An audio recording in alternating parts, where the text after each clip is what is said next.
pessoal, tudo bem com vocês? Estamos aqui para mais uma aula de história e nessa aula de história nós iremos falar sobre a Primeira Guerra Mundial.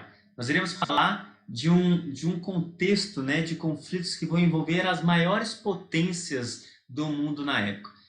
Sabemos que os motivos que vão levar são variados, nós vamos ver nessa aula, só que para a gente introduzir essa matéria eu preciso que você entenda que não significa que não havia outras guerras. Quando nós falamos de Primeira Guerra Mundial, nós estamos falando de uma repercussão mundial de uma guerra que vai envolver as maiores potências. Não pelo fato de não ter havido outra guerra. E essa também vai ser chamada da Guerra das Guerras, pela questão e pelo impacto que ela vai causar na humanidade e pela repercussão pós ela também. Né? Nós vamos entender esse panorama de guerras, então, através de um slide. Eu vou colocar aqui para vocês o slide aqui, só para vocês entenderem e a gente acompanhar também. Eu vou reproduzi-los aqui rapidinho. Pronto, vamos lá. A Primeira Guerra Mundial. A Primeira Guerra Mundial ela vai acontecer entre os anos 1914 a 1918. Vai ser conhecida, né, mundialmente, historicamente, como a Guerra das Guerras, uma das guerras que vai matar milhares de pessoas. As mortes não são computadas somente dentro de um padrão de guerra. O pós-guerra também vai ser muito prejudicial, não só para a economia política, que nós vamos ver em outras aulas, mas para a questão psicológica dos soldados que participam dessa guerra. E a gente, para entender, então, o contexto da guerra, nós temos que entender os motivos que levam a isso. Então, para a gente tratar sobre a Primeira Guerra Mundial, nós vamos ver o contexto histórico em que ela está inserida. Até porque nós entendemos que na história nada vem do nada, nada surge por um acaso. Então, se a gente entende que há um contexto, que há algo que repercute dentro desse padrão, nós vamos pegar aqui alguns princípios e algumas coisas que já aconteciam naquela época no mundo. Entre elas é o imperialismo e o neocolonialismo. Motivado pela Revolução Industrial, países europeus eles vão começar a ir para a África e para a Ásia em busca de matéria-prima, de mão de obra barata, algo que vai gerar, após a Conferência de Berlim, conflitos muito grandes entre os países, porque a Inglaterra, que foi um principal país imperialista, ela dominou a Ásia e grande parte da África. A Alemanha e a Itália, por exemplo, elas haviam ficado fora do processo neocolonial. A insatisfação da Itália e da Alemanha nesse contexto pode ser considerada uma das causas, então, da guerra, de países que se viram fora dessa investida, até porque a Alemanha também já representava um desenvolvimento industrial grande naquela época. Então, tanto a Revolução Industrial quanto o imperialismo e o neocolonialismo são motivos fortes para isso. O que acontece naquela época também, a gente está vendo a questão de um desequilíbrio europeu pela questão da Alemanha, já que é unificada politicamente desde 70, em pouquíssimo espaço de tempo, vai superar a produção de aço francesa. Então, elas também se achavam no direito de estar ali naquelas terras, de estar dominando aquelas terras. A gente vai entender também que, dentro dessas rivalidades imperialistas, então, não só a Alemanha ela quer, né, competir com a Inglaterra e querer sua posição dentro disso, como a França também vai estar competindo com a Alemanha, e a Rússia também desejava dominar o Império Turco-Otomano a fim de obter uma saída para o Mar Mediterrâneo. Então, há interesses aí que vão ser comuns e que vão estar dentro de um momento muito propício. Vai acontecer também movimentos nacionalistas de valorização da nação, dessa figura mística da nação, se sente pertencente, ela é sua, você é a cara da sua nação. E a gente vai ter aqui a questão do pan-eslavismo, o pan-germanismo, o revanchismo francês. Então, todos nesse momento eles estão querendo algo que os influencie a recorrer a uma guerra. De fato, o cenário já era um cenário muito conturbado. O cenário já era propício, então, a começar uma guerra. A gente vai ver que vai acontecer a questão dos Balcãs, depois eu vou voltar para vocês lá nos slides, a gente fala da formação das alianças, mas os Balcãs, por exemplo, eram a Rússia, ela apoiava, então, a Sérvia contra o expansionismo da Áustria, que era apoiado pela Alemanha. Então, a questão dos Balcãs, a Rússia também, ela quer, né, destruir o Império Turco-Otomano para conseguir um caminho direto. Então, há apoios em que é contraditório dentro do cenário europeu, por exemplo, da própria Alemanha e da Rússia. Isso vai provocar o que nós chamamos de política das alianças. A política das alianças, ela funciona da seguinte forma. Vai ser formada a Tríplice Aliança e a Tríplice Entente. A Tríplice Aliança, então, ela vai ser formada por Alemanha, o Império Austro-Húngaro e a Itália. Lembra que nós relacionamos a questão de interesses em comum entre a Alemanha e a Itália, tanto na questão do imperialismo, de apoio também à questão do Império Austro-Húngaro.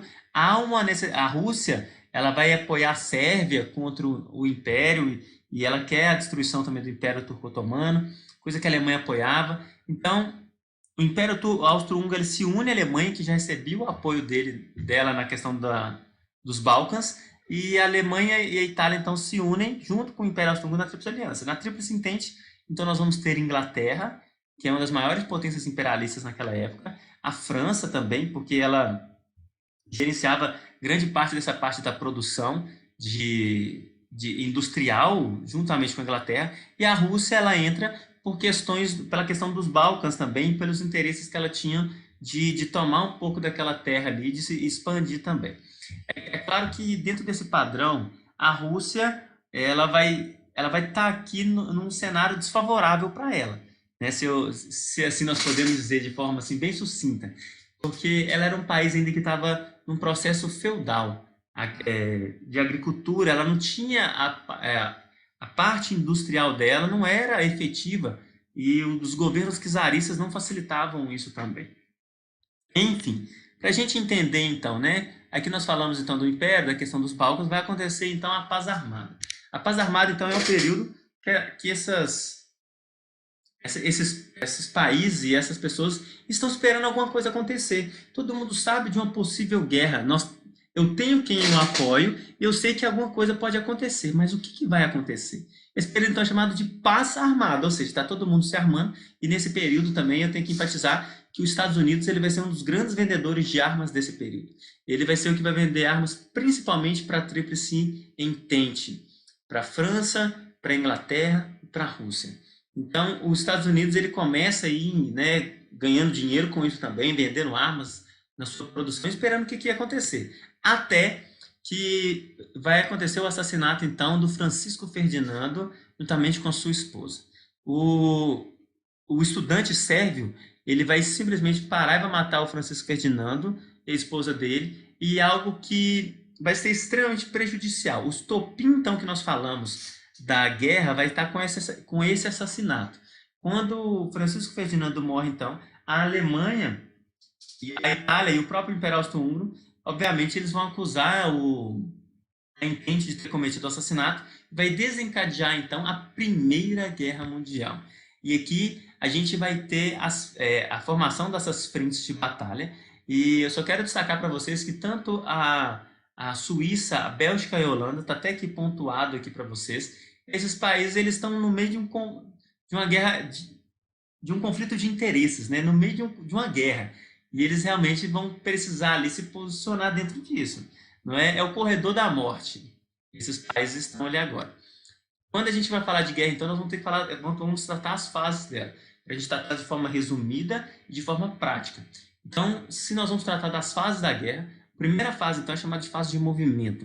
Essa fase de movimento, então, ela vai durar de agosto a novembro de 1914 e ela vai ser marcada por um intenso movimento de tropas, principalmente no que se refere à França e à Alemanha. Eles tinham interesse, então, de invadir o território e uma possível invasão rápida e uma guerra que terminaria rápido. A ideia era invadir, dominar o território e permanecer. O pretexto, né, para que a Inglaterra declarasse guerra contra a Alemanha era de invadir a França para pedir o apoio e tudo. Então, eu queria invadir rápido para me terminar, ou eles iam entrar mesmo em efetiva guerra ou não. Então, a Primeira Guerra de Movimento, então, é um movimento entre a Alemanha e a França de expansão mesmo. E vai acontecer, então, a segunda fase da guerra, que é a fase mais demorada que vai ter, que é entre 1915 e 1917, que é chamada de Guerra das Trincheiras. Trincheiras, gente, eram túneis. Vocês estão vendo aqui na imagem. Esses túneis, eles poderiam ter no máximo 1,80 m de altura, com 1,30 m, 1,20 m de largura. E dependia muito, até porque as trincheiras vão sendo desenvolvidas ao longo da guerra e poderia haver até grandes centros de saúde dentro das trincheiras, né, com o passar do tempo.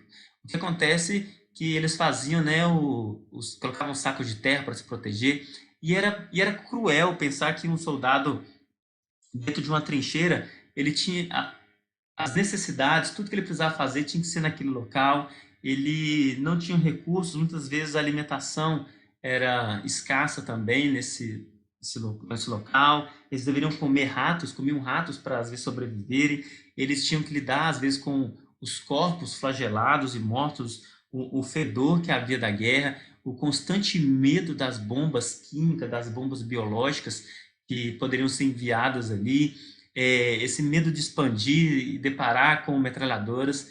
No início da guerra, gente, da Primeira Guerra Mundial, nós temos um panorama armamentício de, por exemplo, da França lutar com espada. Até porque nós vamos ver pelo desenvolvimento, a Alemanha já vai ter com as metralhadoras e tudo, só que o desenvolvimento da indústria bélica, ela vai ser proporcional a esse período também, e a demanda que necessitava. Nós vamos ver também o primeiro tanque de guerra surgindo durante a Primeira Guerra Mundial, nós vamos até ver uma imagem dele aqui, mas de fato eu quero destacar a Guerra das Trincheiras, que era extremamente prejudicial para os soldados, psicologicamente, socialmente. A volta desses soldados para casa era muito prejudicial pelo tempo que eles ficavam acordados, pelo tempo que eles tinham que se submeter a estar nessas trincheiras e ir conquistando as trincheiras. E a trincheira ela é caracterizada por um avanço lento, por um avanço demorado. Então, nessa fase do exército, os adversários procuravam firmar suas posições com o objetivo de vencer o adversário por meio do desgaste. Então, o desgaste eu acho que vinha de todos, né? E os exércitos da Inglaterra e da França, de um lado, e da Alemanha do outro, e a posição é lenta, temos que ir devagar. De fato, a Guerra das Trincheiras foi uma das mais prejudiciais, no sentido não só de mortos, mas psicológicos também, que houve na guerra. A gente vai ver aqui alguns desenvolvimentos, né, que é uma representação do tanque de guerra, como dos primeiros que foram lançados na Inglaterra. Dentro de tantos nomes que eles queriam colocar, tanque, eles queriam um que fosse resistente, que passasse por cima dessas barricadas e conseguisse expandir, abrir caminho para os soldados, né? Então vai ter essa invenção dos tanques de guerra, vai ter os gases tóxicos, porque os alemães também já enviavam as bombas, já havia essa questão das granadas biológicas, mesmo que tão prejudiciais, né? Os alemães usavam as máscaras e mandavam essas bombas biológicas, as metralhadoras, as granadas que eram jogadas sobre eles. Entende-se então que os aviões eles vão ter pouca participação durante a Primeira Guerra Mundial, até porque eles não conseguiam, né, carregar muitos armamentos e tudo, algo que nós vamos ver muito diferente com relação ao padrão da Segunda Guerra Mundial. E aqui também tem imagem de outro armamento, né, o lança-chamas, os submarinos e as encouraçadas. Aqui você vai ver a demonstração disso e como que isso aí em guerra seria tão cruel, né, dentro dessa visão e desse panorama. No início, então, de 1917, a Alemanha decidiu adotar a guerra submarina, e qualquer navio encontrado em águas territoriais inimigas seria afundado. Entre eles, nós vamos ter não só navios americanos afundados, como também navios brasileiros afundados nesse período.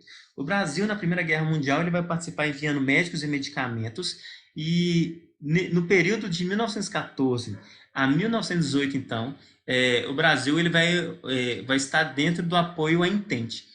Até por esse fato também de ter sofrido com isso. Em 1917, vai acontecer, então, a questão da entrada dos Estados Unidos na guerra, até porque eles vão se sentir, né, participantes da guerra também, de forma direta pelas armas, eles já eram, mas eles vão se sentir agora participantes pela morte de pessoas mesmo e por essa intervenção. Então, quando os Estados Unidos entram na guerra, vai acontecer, então, a terceira fase, que é chamada de Guerra do Movimento. Nessa terceira fase também de movimento, A primeira foi o movimento, a segunda trincheiras, agora o movimento de novo. Vai acontecer, então, entre os Estados Unidos e a saída da Rússia. A Rússia também sai nesse cenário da guerra, até pela questão da Revolução de 1917, que é a Revolução Russa, que nós veremos em outra aula. E assim que os Estados Unidos entra, então, e declara guerra, né, contra a Alemanha, a Itália, ela vai se ver em uma situação difícil, até porque a guerra, pelo passar do tempo, eles vão ver que isso era prejudicial para eles e que a economia deles também não sustentava. E a gente vai ver então que o Kaiser Guilherme II ele vai renunciar e ele vai se refugiar na Holanda e vai surgir um novo governo na Alemanha, em que nós veremos na nossa próxima aula quando nós falarmos de nazismo. E isso é a Alemanha, então, a Itália, tanto na Primeira Guerra Mundial quanto na Segunda, ela vai mudar de lado, né? Então a Itália, ela muda de lado, os Estados Unidos entra, a Rússia sai, a Itália muda de lado e a Alemanha se rende. Então, assim que a Alemanha se rende, vai surgir então a República de Weimar, né, que nós veremos na aula de nazismo e fascismo. Então vai vir um tratado de paz. Esse tratado de paz, o nome dele é Tratado de Versalhes. E o Tratado então, de Versalhes, ele vai colocar duras penas contra os países perdedores, impostos de guerra. Por exemplo, a Alemanha vai ser proibida de ter um exército acima de uma quantidade delimitada de pessoas. Então, eles pensaram que isso seria um acordo prudente, algo que eles poderiam fazer para que mantivesse a paz entre eles. Mas, de fato, isso vai trazer um revanchismo muito grande, uma insatisfação muito grande, principalmente da parte dos alemães, até porque a moeda deles vai passar a valer nada e eles vão se reerguer depois de uma forma totalitária, mas que vai desencadear a Segunda Guerra Mundial. E logo após, então, como consequência, nós vamos ter a criação da Liga das Nações. A Liga das Nações vai ser esse organismo que vai tentar manter a paz entre os países, as potências, para que não houvesse uma posterior guerra.